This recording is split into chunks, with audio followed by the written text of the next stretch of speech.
یہاں اسی تجدید دین کے تقاضے کے تحت اصل احکام کے بیان کی تمہید اس طرح اٹھائی کہ خدا کی بندگی اور اطاعت کا حق صرف مشرق اور مغرب کی طرف منہ کر لینے سے ادا نہیں ہو جاتا، بلکہ اصل شے وہ اعمال و اخلاق ہیں جن کی شریعت نے تعلیم دی ہے۔ ظاہر ہے کہ یہ یہود و نصارہ پر تعریض ہے، جن کے ہاں تورات و انجیل کی اصل تعلیمات تو تاکہ نسیان پر رکھ دی گئی تھیں، لیکن قبلہ کے معاملے میں مشرق و مغرب کا جھگڑا، جیسا کہ آیت 115 اور 142 کے تحت ہم بیان کر آئے ہیں، ان کے درمیان اس طرح اٹھ کھڑا ہوا تھا کہ گویا سارے دین کا انحصار بس اسی چیز پر ہے۔ یہ تمہید، جیسا کہ ہم نے اشارہ کیا ہے، اس امت کے لیے تنبیہ ہے کہ اس طرح کی روئی باتوں میں الجھ کر اصل دین سے دستبردار نہ ہو جانا، ورنہ یہود و نصارہ کی طرح تم بھی مچھر کو چھاننے والے اور اونٹ کو نگلنے والے بن کر رہ جاؤ گے، اور جس طرح ان کا دعوی خدا پرستی بے معنی ثابت ہوا، اسی طرح تمہاری خدا پرستی بھی بے معنی ہو کر رہ جائے گی۔ ٹھیک اسی مفہوم کی تنبیہ آگے حج کے بیان کے سلسلے میں بھی فرمائی۔ وَلَيْسَ الْبِرُّ بِأَن تَأْتُوا الْبُيُوتَ مِن ظُهُورِهَا وَلَكِنَّ الْبِرَّ مَنِ اتَّقَىٰ۔ بقرہ 189۔ ترجمہ: یہ کوئی تقویٰ نہیں ہے کہ گھروں میں ان کے پچھواڑوں سے داخل ہو، تقویٰ تو اس کا نام ہے جو حدود الہی کا احترام ملحوظ رکھے۔ ان تمام تنبیہات سے مقصود، جیسا کہ عرض کیا گیا، اس امت کو یہود و نصارہ اور مشرکین کی بدعات اور ظاہر پرستیوں سے بچا کر دین کی اصل حقیقتوں کی طرف متوجہ کرنا تھا، لیکن افسوس ہے کہ یہ امت بھی انہی وادیوں میں بھٹک کر رہ گئی جن میں پچھلی امتیں ہلاک ہوئی تھیں۔ وَلَٰكِنَّ الْبِرَّ مَنْ آمَنَ بِاللَّهِ میں ایک مضاف عربی زبان کے قاعدے کے مطابق محذوف ہے، گویا پوری عبادت یوں ہوگی: وَلَٰكِنَّ الْبِرَّ بِرُّ مَنْ آمَنَ بِاللَّهِ۔ مضاف کے حذف کی مثال خود اسی زیر بحث آیت میں موجود ہے۔ فرمایا ہے وَفِي الرِّقَابِ، ظاہر ہے کہ یہ وَفِي فَكِّ الرِّقَابِ ہے۔ ایمان سے یہاں سیاق و سباق دلیل ہے کہ حقیقی ایمان مراد ہے، اس لیے کہ حقیقی ایمان ہی وہ چیز ہے جس سے آدمی خدا کی وفاداری کا حق ادا کر سکتا ہے۔ حقیقی ایمان اللہ پر یہ ہے کہ آدمی بلا کسی شائبہ شرک کے اپنے کو پورا اپنے رب کے حوالے کر دے۔ آخرت پر حقیقی ایمان یہ ہے کہ آدمی مرنے کے بعد اٹھائے جانے کو تسلیم کرے، اپنے ہر قول و فعل کا خدا کے سامنے اپنے کو جواب دہ سمجھے اور جھوٹی شفاعتوں کے وہم میں مبتلا نہ ہو۔ فرشتوں پر ایمان کے معنی یہ ہیں کہ ان کی ہستی کو تسلیم کریں، ان کو معصوم اور قدسی صفت جانیں، ان کو اللہ کی ہدایت لانے والا، امین اور معتمد مانیں، اور ان کو قضاء و قدر کے فیصلوں کی تنفیذ کا ذریعہ سمجھیں۔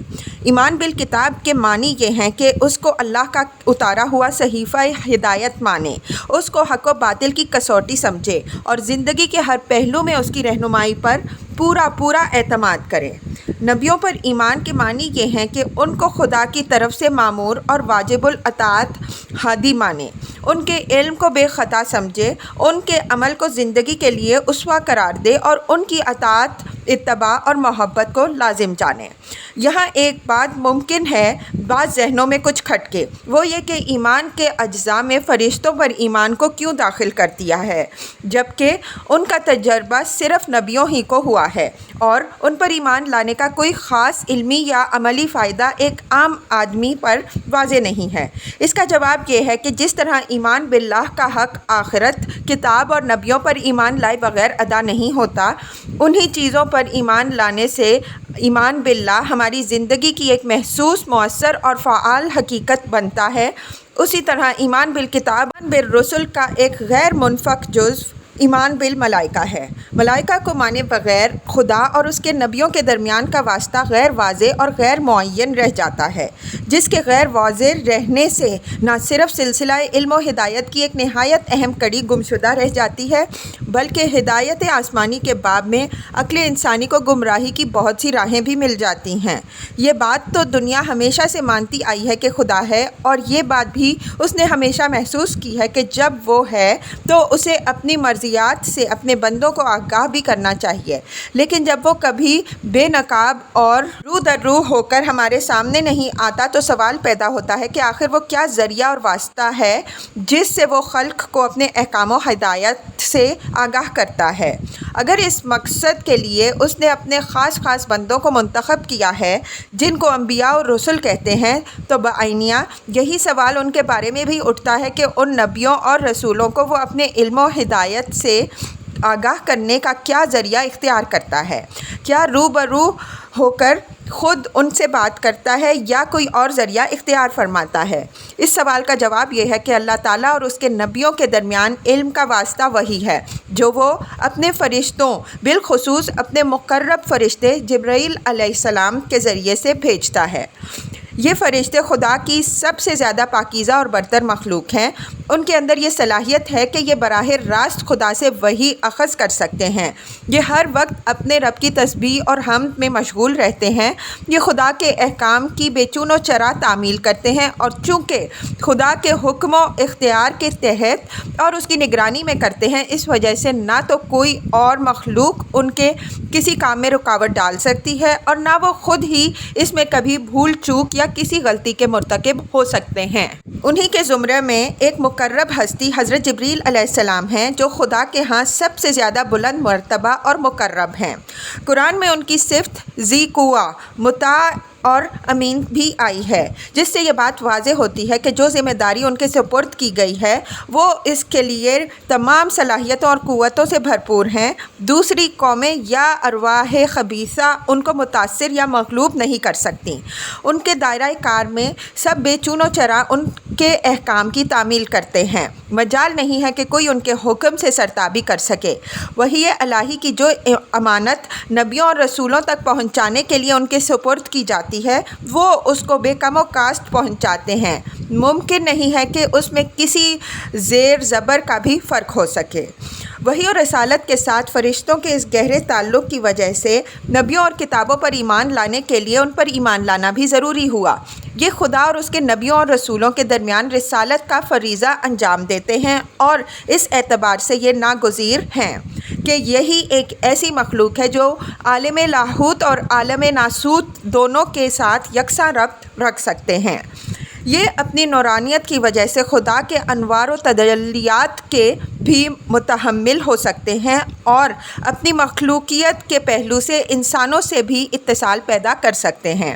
ان کے سوا کوئی اور مخلوق خدا تک رسائی کا یہ درجہ اور مقام نہیں رکھتی۔ اس وجہ سے ضروری ہوا کہ نبیوں اور رسولوں پر ایمان لانے کے ساتھ ساتھ ان رسولوں پر بھی ایمان لایا جائے اور خدا اور اس کے رسولوں کے درمیان رسالت کا واسطہ ہے۔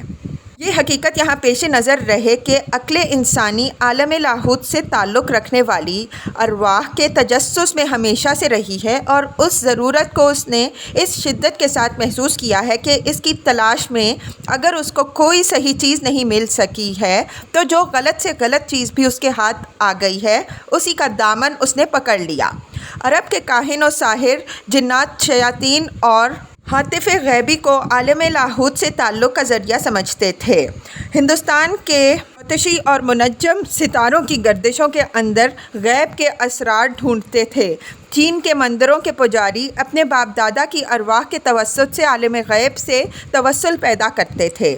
قرآن نے ان تمام غلط وسائل اور واسطوں کی نفی کر دی ہے اور ان کے ذریعے سے حاصل شدہ علم کو رطب و یابس کا مجموعہ ٹھہرایا، اور ساتھ ہی یہ حقیقت واضح فرمائی کہ علم الہی کا قابل اعتماد ذریعہ صرف ملائکہ ہیں جو انبیاء علیہم السلام کے پاس آتے ہیں، اور جتنا کچھ خدا ان کو دیتا ہے وہ بے کم و کاست ان کو پہنچا دیتے ہیں۔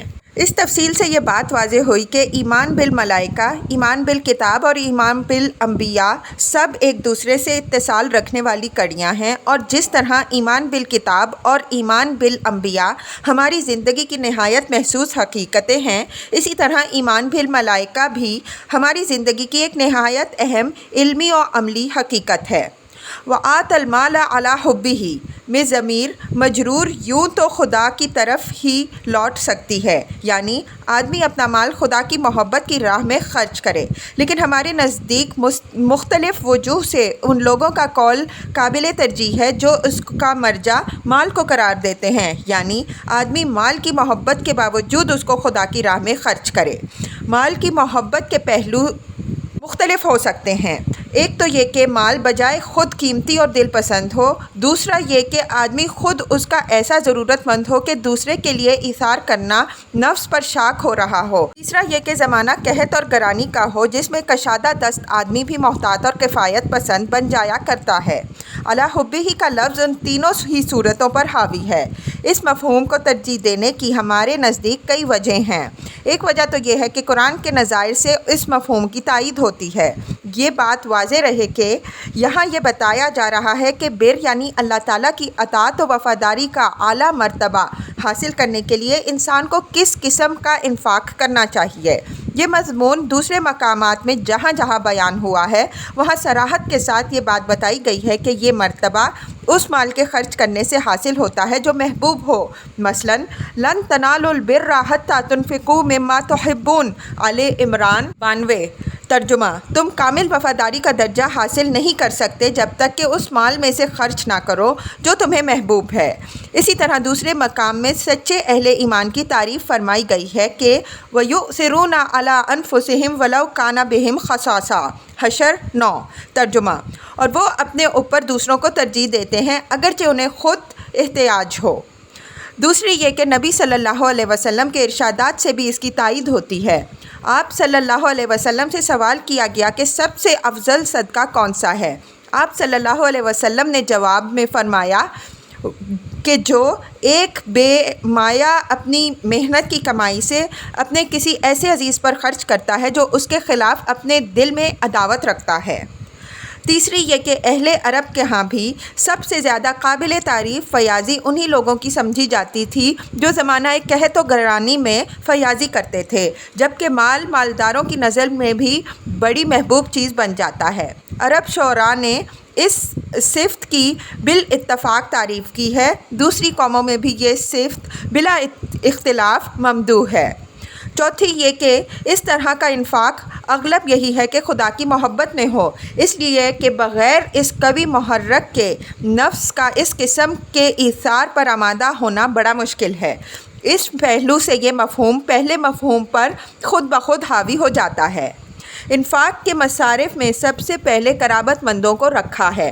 اس سے معلوم ہوا کہ آدمی کے اعزاء و اقربا اگر وہ ضرورت مند ہیں اس کی اعانت کے سب سے زیادہ مستحق ہیں، یہاں تک کہ اگر وہ دل میں عداوت بھی چھپائے ہوئے ہوں، جب بھی سب سے افضل انفاق جیسا کہ اوپر والی حدیث سے واضح ہوا وہی ہے جو ان کیا جائے۔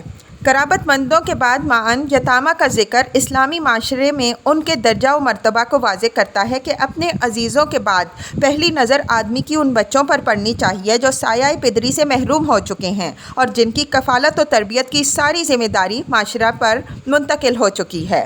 ابن السبیل سے مراد مسافر ہیں۔ مسافر مجرد اپنی مسافرت کی حالت کی بنا پر مستحق اعانت ہوتا ہے، اس سے قطع نظر کہ وہ صاحب استطاعت ہے یا غیر صاحب استطاعت۔ اگر مستحق اعانت ہونے کے لیے غیر صاحب استطاعت ہونا کی شرط ہوتی تو مسکین کے بعد اس کے علیحدہ ذکر کرنے کی ضرورت نہیں تھی۔ سائلین سے وہ لوگ مراد ہیں جو اعانت کے لیے سوال کر بیٹھیں۔ مساکین کے بعد ان کے مستقل ذکر کرنے سے یہ بات نکلتی ہے کہ جو شخص سوال کر بیٹھے اس کے متعلق زیادہ کھوج کرید کی ضرورت نہیں ہے کہ واقعی وہ محتاج ہے یا نہیں۔ اگر وہ بے ضرورت سوال کر رہا ہے تو اس کی جواب دہی خود اس کے اوپر اللہ کے ہاں ہے۔ ہمارا حق صرف یہ ہے کہ اگر ہم امداد کر سکتے ہوں تو ایسے شخص کی امداد کریں، اور اگر معذور ہوں تو جیسا کہ قرآن اور حدیث سے ہدایت ملتی ہے شائستہ انداز سے اس کے سامنے اپنی معذرت پیش کر دیں۔ وفر رقاب میں رکاب رقبہ کی جمع ہے جس کے معنی گردن کے ہیں۔ اوپر ہم ذکر کر آئے ہیں کہ یہاں مضاف محذوف ہے، یعنی وفی فک الرقاب، گردنوں سے مراد یہاں غلاموں کی گردنیں ہیں۔ ان کو طوق غلامی سے چھڑانا اور آزاد انسانوں کی سطح پر لانا انسانیت کی بہت بڑی خدمت ہے۔ اس وجہ سے اسلام نے اپنی بدعت خیر میں ان کو بھی شامل کر لیا۔ اس سے معلوم ہوتا ہے کہ غلامی کا معاملہ اسلام کے اپنے نظام کا کوئی جزو نہیں تھا۔ وقت کے بین الاقوامی قانون جنگ کے تحت اسلام نے اس کو محض وقتی طور پر اس لیے گوارا کیا تھا کہ اس وقت بین الاقوامی سطح پر جنگ کے قیدیوں کے مسئلے کا کوئی اور حل موجود نہیں تھا، لیکن اس کو گوارا کرنے کے ساتھ ساتھ اسلام نے اپنے ماحول میں غلاموں کی آزادی کی مختلف نوعیتوں سے حوصلہ افزائی کی، جن میں سے ایک یہ بھی ہے کہ ان کو خرید کر آزاد کر دینے یا ان کی مکاتبت یعنی شرط آزادی کی رقم ادا کرنے کو ایک ثواب کا کام ٹھہرا دیا۔ اس زمانے میں غلامی اگرچہ قانوناً ختم ہو چکی ہے اور یہ بات عین منشائے اسلام کے مطابق ہوئی ہے، لیکن عملاً آج بھی بے شمار انسان اپنی معاشی مجبوریوں اور خاص طور پر سودی قرضوں کی لعنت کے سبب سے ایسے بندھنوں میں گرفتار یا جیلوں میں بند ہیں کہ ان کو اگر غلام نہیں تو غلاموں سے مشابہ ضرور قرار دیا جا سکتا ہے۔ ایسے لوگوں کی گلو خلاصی اور ان کے رہن شدہ مکانوں اور کھیتوں کو چھڑانا بھی انشاءاللہ فک الرقبہ ہی کے درجے کی نیکی ہے۔ اقام الصلاۃ و آت الزکوٰۃ پر مفصل بحث اس کتاب کے شروع میں ہو چکی ہے۔ یہاں ایمان و انفاق کے ذکر کے بعد نماز و زکوٰۃ کا ذکر ان دونوں کے قانونی و عملی مظاہر کی حیثیت سے ہوا ہے۔ ایمان کی عظیم حقیقت کا مظہر عملی نماز ہے اور انفاق کی وسیع حقیقت کا مظہر قانونی زکوٰۃ۔ مطلب ان دونوں کے ذکر سے یہ ہے کہ ایمان اور انفاق کی شہادت دینے کے لیے کم سے کم جو چیز مطلوب ہے وہ نماز اور زکوٰۃ کا اہتمام ہے۔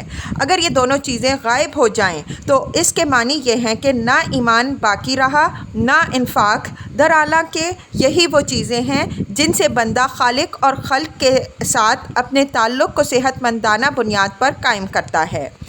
یہاں زکوٰۃ کا علیحدہ ذکر کرنے سے یہ حقیقت بھی واضح ہو گئی کہ اوپر جس انفاق کا ذکر ہے وہ اس قانونی مطالبہ سے الگ چیز ہے۔ بر و تقویٰ کا درجہ صرف ادائے زکوٰۃ سے نہیں بلکہ سرًا و علانیۃً فیاضانہ خرچ کرنے سے حاصل ہوتا ہے۔ والموفون بعہدہم اور اپنے عہد کو پورا کرنے والے ہیں میں دفعتاً اسلوب کلام بدل گیا ہے۔ اوپر ایمان، انفاق، نماز اور زکوٰۃ کا ذکر فعل کی شکل میں آیا تھا۔ الموفون کا عطف تو انہی پر ہے لیکن یہ اسم فاعل اور صفت کی صورت میں ہے۔ پھر آگے الصابرین فی البأساء اور ثابت قدم رہنے والے آ رہا ہے جو ہے تو صفت کی صورت میں لیکن موفون پر معطوف ہونے کے باوجود صابرون کے بجائے صابرین یعنی حالت نصب میں ہو گیا ہے۔ اسلوب کا یہ رد و بدل صرف تنوع کے لیے نہیں ہے بلکہ اس کے کچھ معنوی فوائد بھی ہیں جن میں سے بعض کی طرف ہم اشارہ کریں گے۔ عربی زبان کے طلباء اس بات سے واقف ہیں کہ عربی میں فعل کے صیغے تو صرف کسی فعل کے وقوع کو ظاہر کرتے ہیں لیکن صفت کے صیغے کسی مستقبل صفت، کسی خصلت اور کسی کردار کو بھی ظاہر کرتے ہیں، بلکہ ان کے اندر ایک عزم و جزم کی روح بھی پوشیدہ ہوتی ہے۔ اسی طرح یہ بات بھی اہل علم سے مخفی نہیں ہے کہ سلسلہ کلام میں اگر کسی صفت کا ذکر بغیر کسی ظاہری سبب کے حالت نصب میں ہو تو اس کے معنی یہ ہوتے ہیں کہ متکلم اس پر خاص طور پر زور دینا چاہتا ہے۔ ہمارے اہل نحو میں بات کو علی سبیل مدح یا علی سبیل الاختصاص کی اصطلاح میں تعبیر کرتے ہیں۔ مثلاً یہاں موفون کے بعد دفعتاً اس سے بالکل مختلف اسلوب میں الصابرین جو آ گیا ہے تو اس کے معنی میں یہ اضافہ ہو جائے گا کہ گویا متکلم یہ کہنا چاہتا ہے کہ انا اخص بذکر الصابرین، میں صابرین کا ذکر خاص طور پر کرنا چاہتا ہوں۔ اسلوب کی اس وضاحت کے بعد اب یہ سوال ذہن میں پیدا ہوگا کہ اوپر عقائد و عبادات کا ذکر تو سیدھے سادے فعل کے صیغوں میں کیا، پھر یہ ایفائے عہد اور صبر کی کیا خصوصیت تھی کہ ان کے ذکر میں اسلوب بدل کر اہتمام و اختصاص اور اس کی تاکید و تنبیہ کے ساتھ فرمایا؟ اس کے جواب میں چند باتیں پیش نظر رکھیے۔ ایک تو یہ کہ ان دونوں چیزوں کا تعلق سیرت و کردار سے ہے۔ سیرت و کردار کا معاملہ بڑے عزم و جزم اور ریاضت و تربیت کا محتاج ہوتا ہے۔ جہاں تک ظاہری عقائد و عبادات کا تعلق ہے ان کو نبھانے والے تو دین کے زوال و انحطاط کے بعد بھی بہت سے نکل آتے ہیں لیکن کردار جو غز دین اور روح دین ہے، اس کا اہتمام بڑے بڑوں کے اندر بھی نہیں پایا جاتا۔ اہل مذاہب میں یہ کمزوری بہت نمایاں رہی ہے کہ انہوں نے عقائد و عبادات کے ظواہر پر تو بڑے بڑے مارکے اٹھائے ہیں، لیکن کردار کی تعمیر پر انہوں نے بہت کم توجہ کی ہے۔ یہاں چونکہ اس آخری امت کی رہنمائی مقام بر و اطاعت کی طرف کی جا رہی ہے، اس وجہ سے کردار کے پہلو پر خاص طور پر زور دیا گیا ہے کہ یہ مقام بغیر اعلیٰ کردار کے، جن میں ایفائے عہد اور صبر کو اولین اہمیت حاصل نہیں ہو سکتا۔ دوسری یہ کہ غور کیجئے تو معلوم ہوگا کہ تمام عقائد و عبادات سے اصل مقصود اعلیٰ سیرت و کردار کی تعمیر ہی ہے۔ اللہ اور رسول پر ایمان لانے اور نماز روزے کے اہتمام سے مقصود صرف چند باتوں کو مان لینا یا چند رسموں کو بجا لانا ہی تو نہیں ہے۔ ان کا اصل مقصود تو یہ ہے کہ اللہ اور رسول پر ایمان لانے سے انسان کے اندر جو روشنی پیدا ہوتی ہے اس سے ہمارے دل جگمگا اٹھیں، اور نماز روزے سے جو مضبوط انفرادی و اجتماعی کردار پیدا ہوتا ہے وہ ہماری انفرادی و اجتماعی زندگی کی خصوصیت بن جائے۔ یہ نہ ہو تو تمام عقائد و عبادات سمجھیے کہ بالکل بے جان و روح ہیں۔ یہی نکتہ ہے کہ قرآن نے ہر جگہ عقائد و عبادات کے پہلو بہ پہلو ان کے عملی اثرات کی طرف ضرور توجہ دلائی ہے تاکہ ان سے غفلت نہ ہونے پائے۔ تیسری یہ کہ امتحان و آزمائش کا اصلی میدان سیرت و کردار ہی کا میدان ہے۔ انسان کا اصلی خزانہ جو وہ دین کی مدد سے فراہم کرتا ہے یا کر سکتا ہے، مضبوط اور پاکیزہ سیرت ہی ہے۔ یہی چیز اس کو انفرادی زندگی میں بھی مقام بر و تقویٰ پر سرفراز کرتی ہے، اور اجتماعی میں بھی اس کے لیے ابرار و صالحین اور شہداء و صدیقین کی معیت کی ضامن بنتی ہے۔ اس وجہ سے ضروری ہوا کہ اس پر خاص طور پر زور دیا جائے کہ مسلمان ہر قسم کی آزمائشوں اور ہر طرح کے فتنوں میں اپنے اس خزانہ کی حفاظت کے لیے چوکنا رہے۔ ایک سوال یہاں اور بھی پیدا ہو سکتا ہے، وہ یہ کہ یہاں سیرت و کردار سے متعلق صرف دو چیزوں کا ذکر فرمایا، ایک ایفائے عہد کا، دوسری صبر کا۔ اس فہرست میں اور بھی چیزیں شامل ہو سکتی تھیں، آخر ان کا ذکر کیوں نہیں فرمایا؟ اس سوال کے جواب یہ ہے کہ یہ دونوں چیزیں در حقیقت سیرت و اخلاق سے متعلق تمام اجزاء کے لیے بمنزلہ شیرازہ ہیں۔ ایفائے عہد کے اندر تمام چھوٹے بڑے حقوق و فرائض آ جاتے ہیں، خواہ وہ خلق سے متعلق ہو یا خالق سے، خواہ وہ تحریری معاہدے کی صورت میں ہو یا کسی نسبت، تعلق، رشتہ داری اور قرابت سے، خواہ ان کا اظہار و اعلان ہوتا ہو یا وہ ہر سوسائٹی میں بغیر کہے ہوئے سمجھے اور مانے جاتے ہوں۔ اللہ اور رسول، ماں اور باپ، بیوی اور بچے، خیش و اقارب، کنبہ اور خاندان، پڑوسی اور اہل محلہ، استاد اور شاگرد، نوکر اور آقا، ملک اور قوم، ہر ایک کے ساتھ ہم کسی نہ کسی ظاہری یا مخفی معاہدے کے تحت بندھے ہوئے ہیں، اور یہ بر و تقویٰ کا ایک لازمی تقاضا ہے کہ ان تمام معاہدوں کے حقوق ادا کرنے والے بنیں۔ گویا ایفائے عہد کی اصل روح ایفائے حقوق ہے، اور ایفائے حقوق انسان کے تمام چھوٹے بڑے فرائض کو محیط ہے۔ اس کے ساتھ صبر کی صفت کو جمع کر کے یہ واضح فرما دیا گیا کہ ہر وہ مزاحمت جو ایفائے حقوق کی راہ میں حائل ہو، مومن عزیمت و استقامت کے ساتھ اس کا مقابلہ کرے اور کسی حال میں بھی طمع، پست ہمتی یا خوف سے مغلوب نہ ہو۔ صبر کے 3 مواقع کا حوالہ دیا ہے۔ ایک، باسا کا، جس سے فقر و فاقہ کی تکالیف مراد ہیں۔ دوسرے، درا کا، جس سے تکالیف جسمانی کی طرف اشارہ ہے۔ تیسرے، باس کا، جس سے جنگ کے حالات مراد ہیں۔ غور کیجئے تو معلوم ہوگا کہ انسان کا عزم انہی 3 راہوں سے آزمائش میں پڑ سکتا ہے۔ اگر کوئی شخص ان تینوں حالتوں کے اندر موقف حق پر ثابت قدم رہنے میں کامیاب ہو جائے تو اس کے بر و تقویٰ کے اعلیٰ سے اعلیٰ مقام پر فائز ہونے میں کسے کلام ہو سکتا ہے۔ چنانچہ فرمایا کہ اولئک الذین صدقوا واولئک ھم المتقون۔ ترجمہ، یہی ہیں لوگ جو اپنے دعوی وفاداری میں سچے ہیں، اور یہی ہیں لوگ جو حقیقت میں متقی ہیں۔ اس سے یہ بات آپ نکل آئی کہ جو لوگ محض چند خالی خولی ظاہرداریوں سے خدا کی وفاداری کا حق ادا کرتے ہیں، وہ نہ تو اپنے دعوی ایمان میں سچے ہیں نہ متقی ہیں۔ ایک نکتہ یہاں اور بھی ملحوظ رہے، وہ یہ کہ الموفون بعہدہم کے ساتھ اذا عاہدوا کی جو قید لگی ہوئی ہے، اس سے بھی اس عزم و استقلال کا اظہار ہو رہا ہے جو ان وفا پرستوں کے اندر پایا جاتا ہے۔ اس کا ٹھیک ٹھیک مطلب یہ ہے کہ جب وہ کوئی عہد کر بیٹھے ہیں تو خواہ کچھ ہی ہو کے سبب سے انہیں کیسے ہی نقصانات و آلام سے دوچار کیوں نہ ہونا پڑے، لیکن وہ پیٹھ نہیں دکھاتے بلکہ جان کی بازی لگا کر اس کو پورا کرتے ہیں۔ حضرت صلی اللہ علیہ وسلم کا اس معاملے میں جو رویہ رہا ہے وہ پوری تاریخ انسانی میں ایک روشن باب کی حیثیت رکھتا ہے۔ خاص کر صلح حدیبیہ کے موقع پر آپ صلی اللہ علیہ وسلم نے ابو جندل کے معاملے میں رضی اللہ عنہ معاہدہ کا جو احترام کیا وہ تاریخ کبھی فراموش نہ کر سکے گی۔